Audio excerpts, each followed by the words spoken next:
राणा अली जोहेब मेरे साथ में जुड़ गए हैं, पाकिस्तानी पत्रकार हैं। हुसैन जावेद मेरे साथ में हैं, खेल विश्लेषक, जो कि पाकिस्तान से ही मेरे साथ में जुड़े हुए हैं। साथ ही साथ मनोज जोशी भी मेरे साथ में जुड़े हुए हैं, इंडिया न्यूज़ के स्पोर्ट्स एडिटर। आप तीनों का ही बहुत स्वागत। सबसे पहले हुसैन जावेद जी, मैं आपका रुख कर लेती हूँ, चूंकि आप खेल विश्लेषक भी हैं और पाकिस्तान से सीधा हमारे साथ में जुड़े हुए हैं। ये जो जावेद मियांदाद का वीडियो है, ये पुराना वीडियो, ये अब क्यों वायरल किया जा रहा है? क्या इसमें पाकिस्तान की फजीहत नहीं? जी, सबसे पहले आपको आदाब और आपका बहुत शुक्रिया कि आपने मदू किया। देखें, खुद ही आपने अपने इंट्रो में कह दिया एक पुराना वीडियो है। तो जब ये इस वीडियो के बारे में मुझे पता चला कि इस टॉपिक पे बात की जाएगी, तो मुझे पता चला ये अगस्त सितंबर 2019 का वीडियो है। तो इसको उस कॉन्टेक्स्ट में देखें कि वो कश्मीर के हवाले से था, जब मोदी जी ने आर्टिकल 370 को नल एंड वॉइड किया था। इसका क्रिकेट से कोई ताल्लुक नहीं है और इसका इंडियन से भी कोई ऐसा ताल्लुक नहीं है कि मियांदाद ने अपनी जुबान से कब कहा कि ये जो तलवार मेरे हाथ में, मैं से हिंदुस्तानी को काट दूंगा। इंप्रेशन बन जाते हैं। मियांदाद को तो आप इंडियंस हमसे बेहतर जानते हैं। किरण मोरे के साथ उनका फड्डा होता है, आज तक लोग एंजॉय करते हैं। गवास्कर साहब कपिल के शो में कितने मजे लेके मियांदाद के साथ अपनी इंटीमेसी को बयान करते हैं। तो इन बातों को इतना सीरियस मत लें। हाँ, अगर मियांदाद ने ये कहा होता कि ये तलवार मेरे हाथ में और मैं हिंदुस्तान के टुकड़े कर दूंगा, इसको हिंदुस्तानियों के खून से रंग दूंगा, फिर मैं आपके साथ मिलकर इस बयान की निंदा करता, इसको कंडेम करता। ऐसी कोई बात जावेद मियांदाद ने नहीं कही। ये गुस्सा उनका वाजिब है जो उनका बयान आया है, जो आज का बयान है कि हिंदुस्तान अगर हमसे नहीं खेलता तो ना खेले, लेकिन हम इस दफा इस मौके को जाने नहीं देंगे और चैंपियंस ट्रॉफी को पाकिस्तान में होना है। अच्छा, यानी कि आप कह रहे हैं कि ये जो आज वाला बयान है उसको लेकर आप कह रहे हैं कि ठीक है ये बयान। राणा अली जोहेब साहब, क्या आप भी इसी तरीके से रिएक्शन देंगे? पुराना वीडियो है, चलिए अब वायरल हो रहा है, जिसमें उल जुलूल सी, बहुत ही क्या कहूँ कि वाहियात सी बातें यहाँ जावेद मियांदाद की तरफ से बोली गई। लेकिन अब उनकी ये सलाह है पाकिस्तान की टीम को कि अगर भारत नहीं आ रहा है ना पाकिस्तान, तो पाकिस्तान की टीम भी भविष्य में कभी भारत ना जाए कोई मुकाबला खेलने के लिए। जी बिल्कुल, देखें जैसे आपने अभी अपने इसमें कहा कि जावेद मियांदाद ने बड़े वाहियात किस्म की जो बातें हैं वो इसमें की हैं, तो मैं जैसे बता दूं कि शो शुरू होने से पहले आपने अपने अमित शाह की लाइव तकरीर जो है वो भी नशर की थी, शो बिल्कुल शुरू होने से पहले, ये डिबेट स्टार्ट होने से पहले। तो मेरा ख्याल है कि उसमें जो वाहियात बातें की गई हैं उससे बेहतर तो या उससे बुरी तो कोई हो ही नहीं सकती हैं, जिसका पाकिस्तान से दूर दूर तक कोई ताल्लुक नहीं है। मैं क्यों नहीं ताल्लुक, उन्होंने बकायदा पाकिस्तान के खिलाफ ही बातें की हैं, किसी और के साथ तो खिलाफ तो बातें नहीं की हैं। नंबर दूसरी बात मैं आपकी तरफ ये आता हूं कि जावेद मियांदाद एक पाकिस्तान के स्टार हैं, साबिक क्रिकेटर हैं, और बिल्कुल ये उनकी बात से हम इत्तेफाक करते हैं कि वही थे जिन्होंने छक्का मारा था और वर्ल्ड कप जो है वो जीता था। लेकिन पुरानी वीडियो को, मैं हुसैन भाई की बात की तायीद करता हूं कि पुरानी वीडियो को बेस बना के अब इस पे असरअंदाज होने का, आप अपनी फेस सेविंग नहीं कर सकते हैं। इस वक्त आप हीले बहाने ढूंढ रहे हैं कि हम फंस चुके हैं और हम अपने मुंह से बातें भी निकाल चुके हैं कि हम पाकिस्तान नहीं जाएंगे, जबकि आईसीसी ने, जो इंटरनेशनल क्रिकेट काउंसिल है, उन्होंने आपके ऊपर भारी जुर्माने जो हैं वो आयद करने की तैयारी भी कर ली है। पसंद करेगा जहां पर सुरक्षा की कोई गारंटी ना हो। अभी हाल ही में हुआ है ना रेलवे स्टेशन पर धमाका। मेरी बात सुन लीजिए। सुरक्षा सिर्फ क्या भारतीय एक अकेली टीम को यहाँ पे खतरा है? जो बाकी टीमें आ रही हैं, पूरी दुनिया से आ रही हैं, उनकी जानों को खतरा नहीं है क्या? उनके लिए हमारे सिक्योरिटी प्रोटोकॉल जो हैं वो फॉलो नहीं हम कर रहे हैं? बाकी किसी कंट्री से, किसी मुल्क से ये हमारे साथ इस तरह का ना कोई दावा किया गया, ना हमारे साथ इस तरह की कोई बात की गई है। बाकी और किसी कंट्री की पीठ में छुरा नहीं घोंपते ना, जैसा पाकिस्तान यहाँ भारत की पीठ में बार बार छुरा घोंपते हैं, जैसे घुसपैठी आते हैं, जैसे नापाक हरकतें की जाती हैं, जैसे आतंकी हमलों को अंजाम दिया जाता है यहाँ भारत की सीमा में घुसकर, वो दूसरी कंट्री के साथ आप करेंगे तो आपके साथ भी फिर वैसा वो करेंगे। इसीलिए भारत ने ये स्टैंड लिया भारतीय खिलाड़ियों की सुरक्षा को देखते हुए। आपको क्या लगता है कि बलूचिस्तान में आप चुप करके बैठे हुए हैं? भारत बलूचिस्तान में क्या कर रहा है, केपी में क्या कर रहा है, गिलगित में क्या कर रहा है, हमारे पीओके में क्या कर रहा है, आपको नहीं पता? हमारे आजाद कश्मीर में क्या कर रहे हैं, आपको अंदाजा नहीं है इस बात का?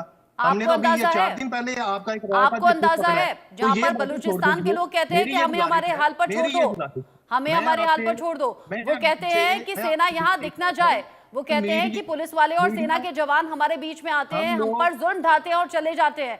वो पाक अधिकृत कश्मीर जहां पर हाथों में तिरंगा लेकर लोग कहते हैं कि हमें तो मोदी जैसा नेता चाहिए, हमें प्लीज आजाद कर दो। नहीं, ये आप बिल्कुल झूठ बोल रही हैं। ऐसा कोई तिरंगा यहाँ कश्मीर में नहीं फहराया गया, ना कोई ऐसी बात की गई है। मेरी तो समझ से बाहर है कि एक जर्नलिस्टिक एथिक्स जो है वो हमारे अंदर बिल्कुल ही खत्म हो गए हैं कि अच्छा। झूठ पर झूठ हम बोलते जा रहे हैं टीवी चैनल के ऊपर बैठ के। तो चलिए। मैं ये गुजारिश आपसे करूंगा कि ये जो खेल रहे हैं ना, खेलते हैं, इनको सियासत की नजर नहीं होने दीजिए। ये जो एक आपने स्टैंड, लेकिन अब आपने एक जो बदकिस्मती है कि दहशतगर्दी का ऐसा या हो एक रहा है। सिक्योरिटी मनोज जी का भी मेरे साथ में हमला है। बना के हाँ, आपने मनोज जी एक भी मेरे स्टैंड लिया साथ में हुआ है ना, स्टूडियो में ये है, आप सबोताज करने और की कोशिश कर रहे हैं। जो कि लेकिन स्पोर्ट्स मैं आपको एडिटर भी बता हैं, दूं तो इस कि खबर को और चैंपियंस ज्यादा ट्रॉफी विस्तार होगी, से हमारे दर्शकों तक चैंपियंस पहुंचाएंगे ट्रॉफी और होगी। पूरा सच भी बताएंगे। जी हाँ, मनोज बिल्कुल जी, बिल्कुल रचना जी, आपने बड़ा वाजिब ये मामला है और बड़ा संवेदनशील मामला है। अभी हुसैन जावेद साहब जो कह रहे हैं कि जो क्वेटा की बात कर रहे हैं, भारत की उसमें भागीदारी की बात कर रहे हैं। एक यूट्यूबर को मैं कल सुन रहा था, पता नहीं लगता है मुझे पूरा पाकिस्तान पागल हो गया है या पाकिस्तान का जो जितना यूट्यूब चैनल है या पुराने प्लेयर्स की जुबान फिसलने लग गई है। ये जुबान फिसलने का मामला नहीं है, मानसिक मामला है। इस तरह की बातों से बचना चाहिए, परहेज करना चाहिए। कुछ आप पाठशाला या कभी मदरसे में गए हैं ना, वहां ये इस तरह की तालीम नहीं दी जाती। वहां पर क्या कहा अभी एक यूट्यूबर ने कि क्वेटा रेलवे स्टेशन पर जो ब्लास्ट हुआ वो भारत ने कराया है। चैंपियंस ट्रॉफी में एक संवेदनाएं, लोगों की सहानुभूति बटोरने के लिए एक यूट्यूबर कहते हैं कि हम खुददार हैं, भारत से नहीं खेलेंगे। अरे जनाब, आप तो ये बात 2024 से पहले भी कहते थे, तब भी आप भारत आए। आप 2016 में, जब 2023 में जो मतलब वर्ल्ड कप हुआ, उससे पहले भी ये बात कही गई और उससे पहले आपने ये बात 2016 में भी कही, तब भी आप आए। कहां गई थी वो खुददारी आपकी? तो अब इस तरह की अनर्गल बातें जो अभी जावेद मियांदाद की तरफ से, जावेद मियांदाद ने अब कहा हो या 2019 में कहा हो, लेकिन जो आपत्तिजनक बात है, तलवार से काटने वाली बात, एक ऐसा वर्ल्ड कप विनिंग टीम का खिलाड़ी कह रहा है और जो वर्ल्ड कप पाकिस्तान की टीम का कप्तान रहा है और जिसको आप ही अभी थोड़ी देर पहले बता भी रहे थे, राणा अली जोहेब साहब की छक्का लगाने वाली बात, उस पर गर्व करने वाली बात थी, चेतन शर्मा पर जो छक्का लगाया था ऑस्ट्रेलिया एशिया कप के फाइनल में। तो ऐसा खिलाड़ी अगर ऐसी अनर्गल बातें करता है तो यह मानसिक मामला है, मानसिक परेशानी का मामला है। कभी आप कहते हैं कि मैं अपनी तोतली जुबान से आप ये बोलते हैं कि मैं जो है न्यूक्लियर बम से हिंदुस्तान को उड़ा दूंगा। कभी आप कहते हैं भाड़ में जाए भारत। कभी आप इस तरह की अनर्गल टिप्पणी करते हैं, तलवार की बात करते हैं। शर्म आनी चाहिए ऐसे यूट्यूबर्स को और ऐसे पूर्व खिलाड़ियों को। और एक बार तो वसीम अकरम साहब, जिनकी हम बहुत इज्जत करते हैं, उन्होंने क्या टिप्पणी की थी?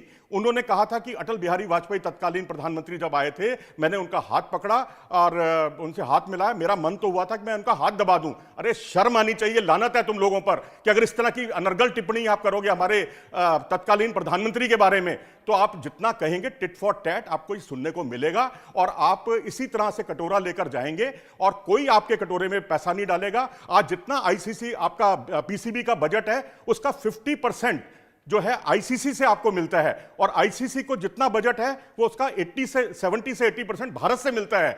तो वो इनडायरेक्टली भारत का ही पैसा पाकिस्तान में जा रहा है। तो अगर पाकिस्तान आज जो ऐश कर रहा है उस पैसे से, खिलाड़ी जो ऐश कर रहे हैं, खिलाड़ी जो अलग अलग अच्छे होटलों में रुक रहे हैं, एयर टिकट्स जा रही हैं, तो आपको अच्छा लगेगा कि आपके पास पैसे ही ना हो बिल्कुल भी और आप खच्चर पर बैठकर जो है बाबर आजम जो है साउथ अफ्रीका 30 दिन पहले ही रवाना हो जाएं, या फिर बैलगाड़ी पर जो है वो बैठे हुए हों, आपके नसीम शाह बैठे हुए हों या शाहीन शाह अफरीदी बैठे हों। ये तो वाकई ये शर्मनाक किस्सा होगा। ये स्थिति कृपया करके ना आने दीजिए, क्योंकि भारत सरकार ने कभी मना नहीं किया है आईसीसी टूर्नामेंट में पाकिस्तान से खेलने के लिए। शर्म आनी चाहिए जावेद मियांदाद को और उन लोगों को जो जावेद मियांदाद का बचाव करते हैं। अभी हुसैन जावेद ये बोल रहे थे कि हाथ में तलवार लेकर अगर वो ये कहते कि भारत के टुकड़े टुकड़े कर दूंगा तो आपत्तिजनक होता, लेकिन अगर वो यहाँ कह रहे हैं कि भारत के लोगों को काट दूंगा या मार दूंगा तो वो आपत्तिजनक नहीं है।